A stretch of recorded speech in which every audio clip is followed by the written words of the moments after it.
Hey guys, Desolator Magic here, and I'm looking at the Pro Tour results not because I'm interested in what decks are popular because I'm going to go build them. That's called net decking. I actually usually actively ignore every bit of results, but I was really curious about this one because just the state of Standard, how broken the top decks were in the last couple sets, last couple weeks, honestly. I thought, did it do better? Did the same decks dominate? And most importantly, does anything from Amonkhet would basically go up in price, go up in value, anything worth selling, because I need to make more on Amonkhet. Oh, pardon me, I misspoke. I need to lose less money on Amonkhet, not make money. That is a fantasy at this point. So I'm looking at these decks, and everybody was surprised. Everything that everybody said would be good wasn't, which, surprise, surprise, nobody knows what the hell they're talking about. And even if they do, what are you going to do? Fall in line with that and just copy everybody? No. Most pros who show up to a pro tour will build their own deck, or they'll build exactly what they think beats whatever everybody else is saying is good. So the stupid sheep show up with what everybody expects, and then the people who actually win the tournaments show up with something they created themselves. Oh, irony of ironies, then everybody copies them. Now, the only reason they won is because Pro Magic is a glorified rock, paper, scissors. It's, oh, this deck has a good advantage over this deck has natural disadvantage against this deck. It's not even which deck is, quote, better, because there is no such thing. There's ways to measure it, but even if you did, it doesn't matter, because it's like, who cares? All you really have to do is just beat everybody you go up against, not have the best deck. And there's a difference. People are like, well, it's the same thing. No, there's a huge difference. So one of the big archetypes is back. This reminds me of goblins, like, ever. People are going to say, what set specifically? All of them. Flood the entire board with too many tokens for your opponent to control. It's just like red wins or red burn. It's always there. It's always an option. This time around, the card support is really there. A lot of people went mono black because you can get away with it. A couple more people who are a little bit smarter went white mix with it because, duh, Shambling Vent. And then they just kind of powered through it because zombie cards cost like 4 and 5 for the really good ones. So they run, 24-ish lands, which makes sense, is what you do. So they just run early game dirt cheap removal. That's kind of iffy, but not really. And just try to overpower the person, flood them, just flood them with tokens. And they play around control because everything keeps coming back from the graveyard. And they also have death triggers, they have ETB triggers usually. So they just rely on getting out chump blockers, having a bit of removal, and just stopping the opponent while building up enough of a force to win kind of early to mid game. So you're probably thinking what I'm thinking. As much as token decks are always a thing, always an option, and they keep coming back, it's like one of the major things in Magic, so is blowing up hordes of tokens. Okay, that is Magic 101. Flaying tendrils, Yeheni's expertise, that one red card that basically is Anger of the Gods, so that's what I've been calling it as a nickname. I don't remember the actual name. I think it's like Scorching Sun or something. Even just deck and stone, honestly, but these zombie decks are half legit zombies and half zombie tokens, give or take. The balance can vary. If anything, the balance is a little bit heavier towards tokens. So deck and stone on a token, they don't get a clue. Maybe they will get a clue that they shouldn't be playing zombie tokens because it's beatable. Hordes of similar creatures that are all the same size never wins. It's early. People didn't see it coming. People weren't prepared for it. As soon as they are, goodbye hordes of zombies. Okay, Virulent Plague isn't legal, but a whole bunch of Drown in Sorrow clones are. So yeah, I don't think we have to worry about, FNM being dominated by zombies and zombie tokens. It's not that hard. The creatures that keep coming back from the grave, very annoying, but this deck does next to nothing against massive amounts of flyers. There's so many weaknesses. Deck and stone, sweepers, flaying tendrils, flyers, not really life gain, I wouldn't say. Counter spells it loses to. It has so many weaknesses. So don't worry about that deck at all. I am just thrilled to death that zombie tokens are high up in the decks. The funny thing is now, here's what's hilarious. Strangely missing from most of them are the cards that everybody assumed would be there. I don't think I've seen a deck list with Kalitas in it. What the hell? I mean, what? That is the zombie card. Then if you're going to have large amounts of creatures and you're playing black, automatic include Drana. I mean, you swing, you first strike, everything gets a counter prior to combat resolving, or I should say second strike, or, whatever. You know what I mean. You want to know why? Because you need 8+ kill spells to stop freaking anything, basically, especially Red Rush. And don't say Red Rush isn't a thing. There was like one guy that did pretty well with Red-Green Energy. Red-Green Energy is a pretty damn good rush deck. So yeah, Drana Liberator really should have been in these mono decks. I mean, Flying, Boost, Win Early, Total Lightning Rod. I don't get it. I mean, I guess it comes down to two things. One, there's not enough room in the damn decks. 24 lands and 8 kill spells. Like I said before, that's a lot of cards. That's 32 cards. Remember, your decks have to have zombie generators and synergy too, so you're basically left with no room. So everything left is just zombie generation or zombie or metallic mimic. So there's no room for Kalitas or Drana or even, honestly, Liliana, which is very strange. But yeah, the more direct approach, I get it. I mean, you add anything like that, the power level will go up, but not the speed. And if your speed goes down, doesn't really matter what your power level is because you just lost. So yes, zombies. Beatable as all hell. There's like 10 cards in at least 3 colors that can just utterly nuke the zombies. I mean, if you want to run Red-Green Energy, run Heaven to Earth. Earth will nuke the zombies. You can actually cast Heavens for 0 and do 0 damage to any flyers you might have. That just basically tosses into the graveyard, and then guess what? You just got earthed. So zombies couldn't make a comeback. I was going to say resurrection, but come on. They could make a comeback if they play a little bit slower and do more passive boosts, mix white. I can't really say go always watching, because duh. But, the zombie tribal boosts, just run those, drop counters onto the zombies, Drana. Maybe add in death triggers so that even if they do remove the zombies, they still lose. Otherwise, just make them big enough to play around Flaying Tendrils.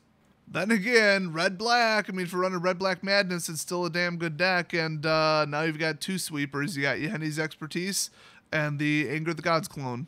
So zombies, beatable as all hell. That deck is going nowhere fast. Even if they mod it to be slower, it's just not good enough.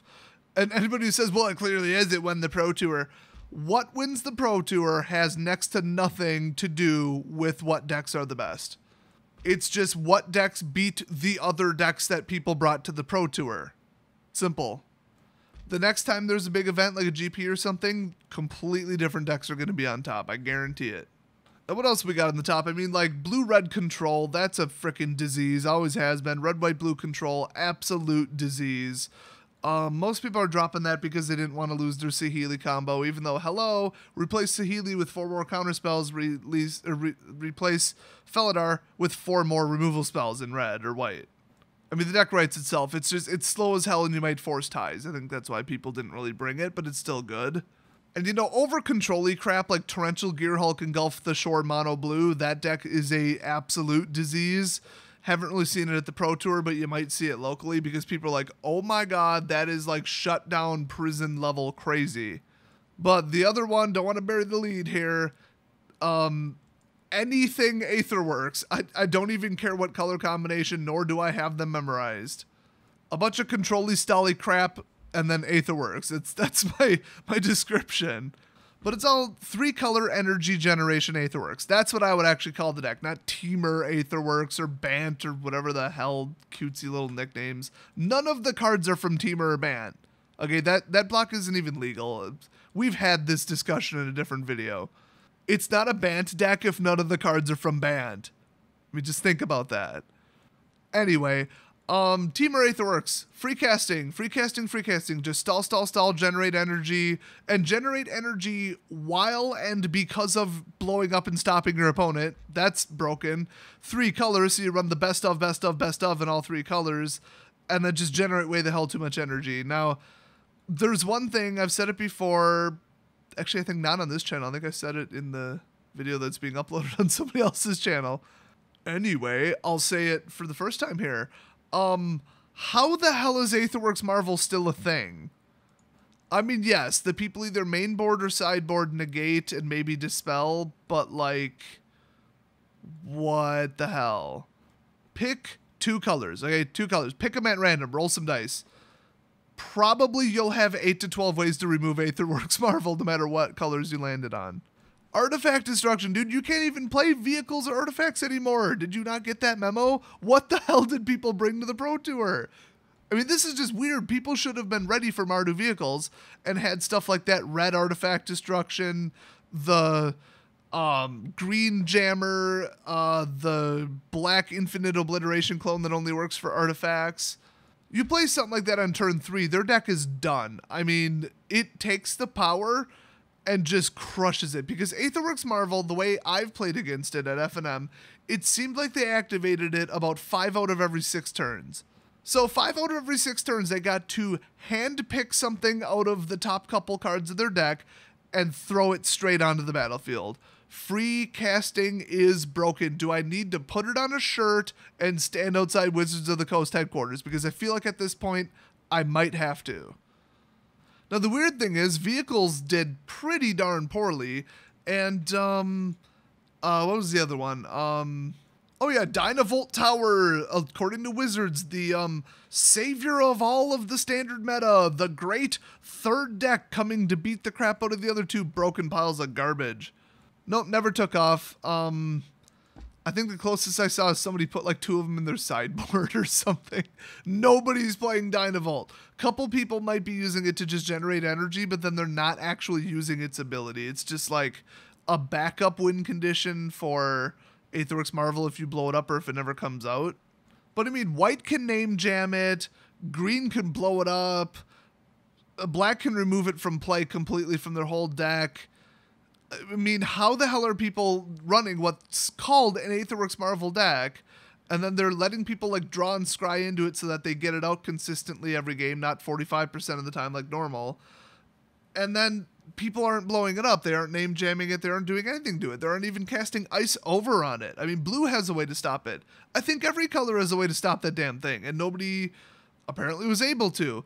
I guess because in response to you trying to blow it up mid to late game, they could find a counter spell, and so they can run low densities of all the counter spells, removal, you know, creatures, anything they need.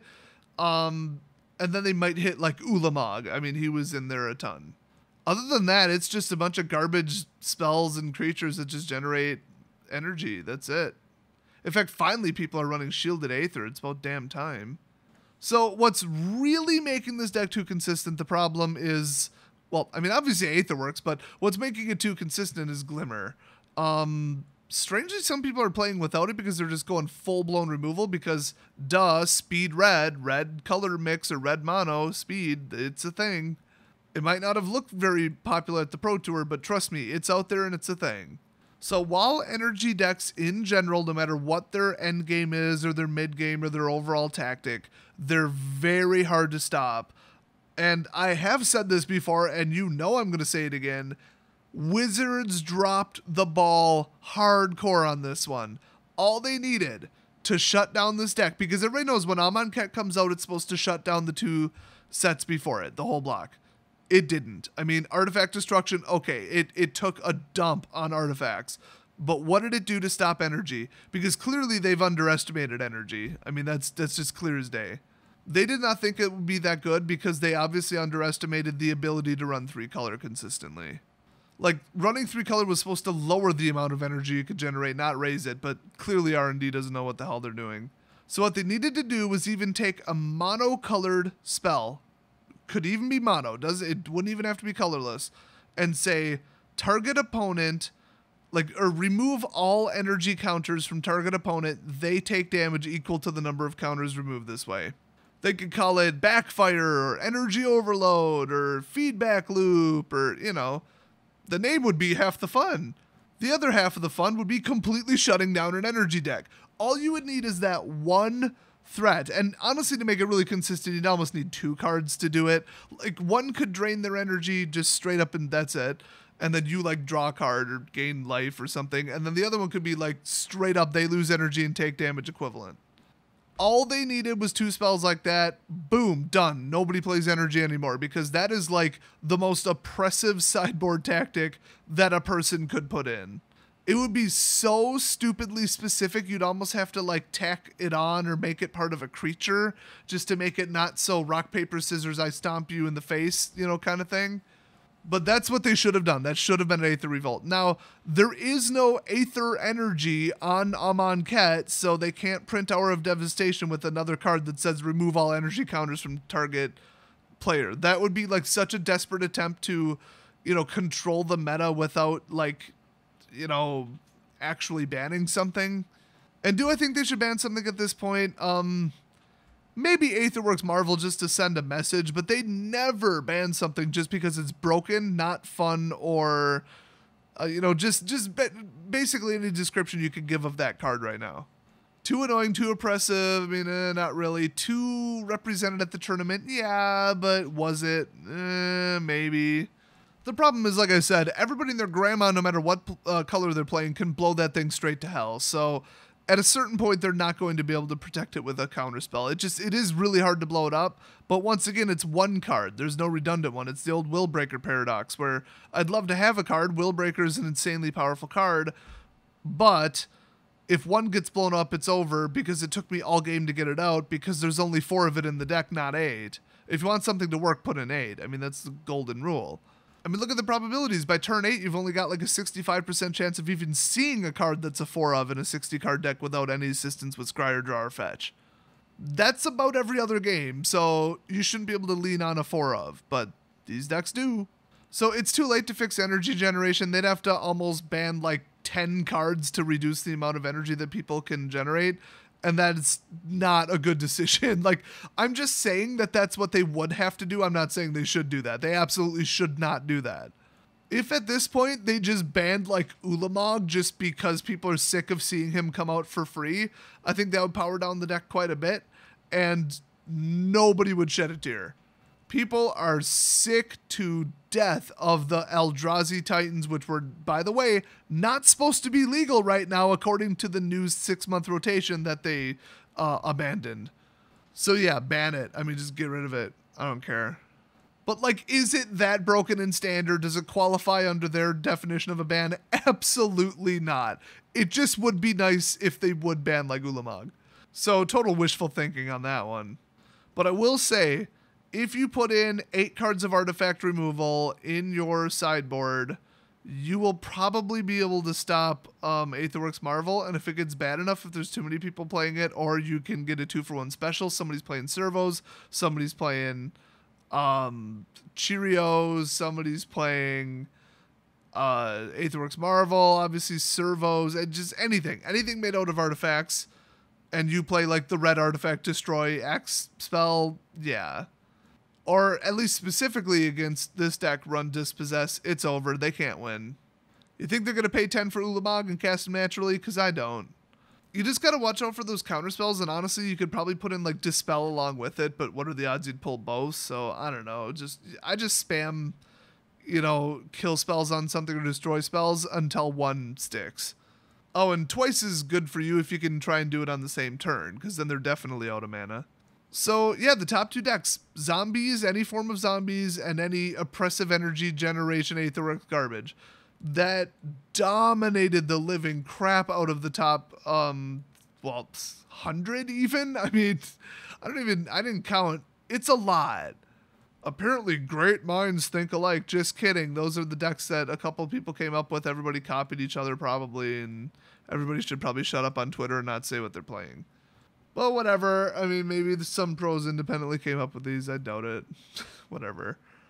I mean, at the end of the day, half of them were probably cheating anyway, so I don't really care. It's just, I'm making this video because you know people are going to show up to F&M with these 2 decks, so I'm making a video outlining, you know, their strengths, how oppressive they are, how unbeatable they are, which it turns out, oh my god, not unbeatable at all. Very glaring weakness beatable. They're still good decks overall, but it's nowhere near the stuff we've been seeing in the last, like, 9 months or so. So fantastic news there. Standard is probably just barely playable, but we'll see what happens in the next couple weeks with the popular meta and at the next couple large tournaments. Oh, and obviously MTGO, I always forget to mention that because, hello, those stats are posted like daily. So yeah, I mean, you can't just build whatever the hell you want and hope it works. You still got to stick to, okay, 8 to 12 removal for speed and a sideboard full of anti-artifacts. I mean, that's pretty much mandatory at this point. Other than that, run whatever you want. So kind of takes the overcomplicated decks that are combo heavy out of the picture, but you know, if you want to play white humans, you want to play black-white allies, or you want to go all flyers or something gimmicky like that, you could probably make it happen. In fact, white, red, all flyers looks actually pretty funny because a lot of them have lifelink. Oh, and then green, anything with like blossoming defense and the heroic whatever cat guy chopping a net in half card. Sorry, no can think now, sleeping pills kicking in. You run both of those, and you're going to be able to play around control all day and just keep hitting the person.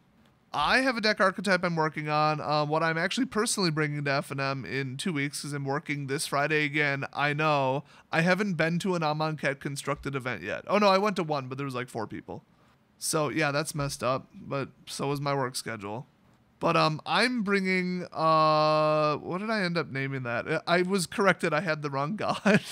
So I have renamed the deck Croco and Mittens instead of Doggo and Mittens, which is a shame because, I mean, dogs and cats. I mean, who the hell is a pet crocodile? I mean, I'm not saying that wouldn't be cool as hell, but, like, who does that? So, yes, the white-black monument deck, very, very, very strong deck. It's a little bit slow. I might change what type of removal is mainboarded instead of being more generic and, you know, whatever. But it seems even with 24 lands, I cannot get to 3 reliably on turn 3. There's a certain percentage of the time that I can't, and I lose every game that I can't. I mean, for real, the whole damn deck costs 3 pretty much. If you do not draw that 3rd land, you are dead in the water, and Standard is really fast right now. So massive glaring weakness, but other than that, once it gets going, whether you kill something or don't, whether you block or don't, and whether I swing or can't, I'm still going to win. So very, very, very strong deck. It is beating everything right now. I've been playing on the side with some people at my shop. So definitely build that one because it's pretty darn dirt cheap, I gotta say. But I have an archetype that I think beats everything in the meta that's popular, including stuff that wasn't at the Pro Tour, but I keep seeing online, I keep seeing at my local. And from what I've heard from reports to other people, etc. I think it's a little bit better at beating it, and it's way more fun of a deck to run, too. Less triggers, less stress. It's just easier. So hit the subscribe button if you don't want to miss that deck, because you don't. And I'll see you guys next video.